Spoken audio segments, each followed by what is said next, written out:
বন্ধুরা, তো আজকেরও আবার চলে আসলাম তোমাদের ওয়েস্ট বেঙ্গল এডুকেশন চ্যানেলে।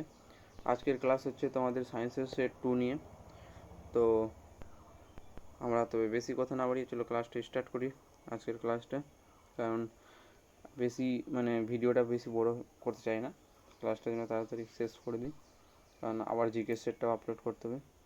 তো চলো আজকের সায়েন্সের সেট 2 নিয়ে করছি। হ্যালো বন্ধুরা, তো আজকে আমরা ক্লাসটা চালু করি। আজকের ক্লাস হচ্ছে সায়েন্সের সেট 2 নিয়ে। তো সায়েন্সের প্রথম সেটের প্রথম কোশ্চেন কি হচ্ছে, সেট নম্বর 2 এর প্রথম কোশ্চেন হচ্ছে তোমার হচ্ছে শ্বসনের যে গুরুত্বপূর্ণ ভূমিকা সাইটোসল পালন করে তা কী। তো সেটা হচ্ছে পাইরুভিক অ্যাসিডের অক্সিডেটিভ ডি কার্বোক্সিলেশন। তারপরে চলে আসলো 2 নম্বর কোশ্চেন।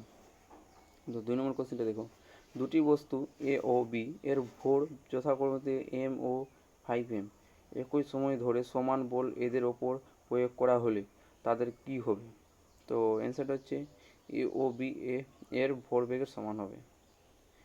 চলো 3 নম্বর কোশ্চেন দেখি, একটি স্কেলার রাশির উদাহরণ দাও। তো অ্যান্সারটা হচ্ছে শক্তি।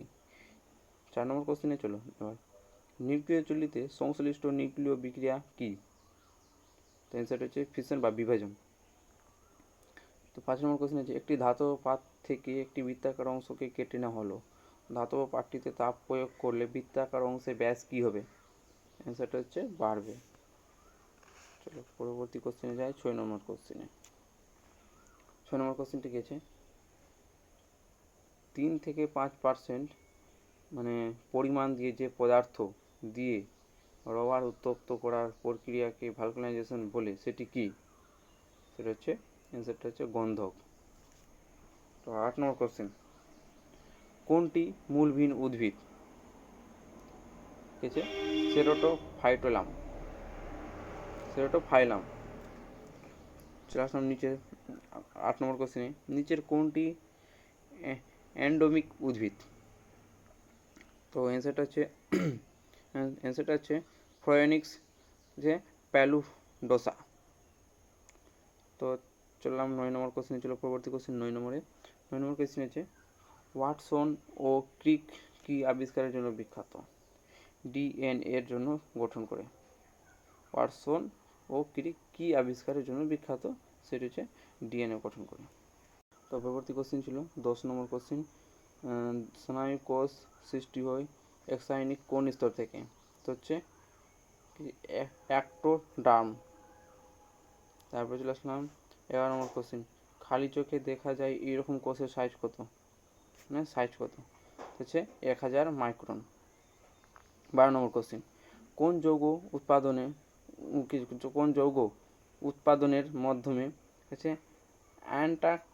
অ্যান্টাকর্টিকার ওজন সক্রিয় হয়। তো ওটা হচ্ছে ফ্রিয়ন। 13 নম্বর হচ্ছে পাকস্থলীর গ্যাস্ট্রিক গ্রন্থি থেকে উৎপন্ন উৎসেচকটি কী। সেটি হচ্ছে পেপসিন। 14 নম্বর কোশ্চেন, স্থলভাগে প্রাপ্ত শৈবাল কি। স্থলভাগে প্রাপ্ত শৈবাল কি, সেটি সার গাসাম। 15 নম্বর কোশ্চেন, পিতল কোন ধাতুদ্বয়ের সংকর, তামা ও দস্তা। হচ্ছে 16 নম্বর কোশ্চেন, মহাকর্ষীয় ধ্রুবকের একক কি। CMQ-SEC-2 GM⁻⁻1। তারপর হচ্ছে 17 নম্বর কোশ্চেন, একটি উত্তল লেন্সে বস্তু ও প্রতিবিম্বের মধ্যে সবচেয়ে কম দূরত্ব কত বা কখন হয়। তো যে কতটা হয়, এটা হচ্ছে কি 4 ফিটের সমান। অ্যান্সারটা হচ্ছে 4 ফিটের সমান। চলো 18 নম্বর কোশ্চেন, একটি আবদ্ধ পাত্রে কোনো আদর্শ গ্যাসের আয়তন দ্বিগুণ এবং তাপমাত্রা দ্বিগুণ করা হলে এই গ্যাসের চাপে কী পরিবর্তন হবে। তো অ্যান্সারটা হচ্ছে অপরিবর্তিত থাকবে। চলে আসলাম 19 নম্বর কোশ্চেন, কোন আলোতে সালং সংশ্লেষ কম হয়। এটা সবাই পারবে, সবুজ আলোতে। সংবিধানে কত নং ধারায় ভারতীয় সংবিধান সংশোধন করা হয়েছে। 368 নং ধারায়। তারপরে 21 নম্বর কোশ্চেন, আয়তন অনুসারে বিশ্বের বিভিন্ন দেশের মধ্যে ভারতের স্থান কততম? এটা পারা উচিত সবাইকে, এই কোশ্চেনটা সপ্তম। তো চলো 22 নম্বর কোশ্চেন, একটি বৃত্তের ব্যাস যদি 50% হ্রাস করা হয় তবে বৃত্তটির পরিধি কত শতাংশ হ্রাস পাবে? 50%। অ্যান্সারটা হচ্ছে 50%। চলে আসলাম 23 নম্বর কোশ্চেন, 1498 খ্রিস্টাব্দে ভাস্কো ডা গামা ভারতের কোন বন্দরের অবতরণ করেন? এটা পারবে আশা করি সবাই, কালিকট বন্দর। অ্যান্সারটা হচ্ছে 24 নম্বর কোশ্চেন, টাটা মোটরসের ন্যানো প্রকল্প তৈরি হয়েছে কোন রাজ্যে? টাটা মোটরসের ন্যানো প্রকল্প তৈরি হয়েছে কোন রাজ্যে? গুজরাটে। তো 25 নম্বর কোশ্চেন বলার আগে এটাই বলবো যে তোমাদের ভিডিও